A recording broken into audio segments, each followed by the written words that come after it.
Hi guys, मी आहे विवानी पाटील परत घेऊन आले तुमच्यासाठी न्यू व्लॉग. आणि आज आहे माझ्या मामाच्या मुलीचं आणि मावशीच्या मुलाचं एंगेजमेंट.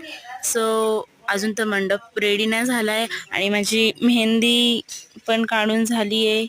खूप छान. आणि आता आम्ही गाडीत बसले आणि आम्ही गावात जातो, कारण एंगेजमेंटच्या दिवशी गावात नवरदेवाला फिरवतात.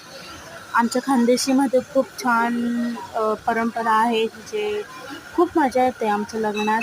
आणि इथे लग्न नाही, अजून एंगेजमेंट आहे, तरी पण एवढी मजा येते. तर विचार करा लग्नात किती मजा येते. आणि लग्नाचा ब्लॉग पण लवकरच येणार. आणि मी बघू शकता, मी पण आहे ह्याच्यामध्ये. सो त्यानंतर माझा भाऊ आला आणि त्यांचे सासू सासऱ्यांनी त्यांचं खूप भारी स्वागत केलं. आणि आमच्याकडे जवाईला असं टाकतात, म्हणजे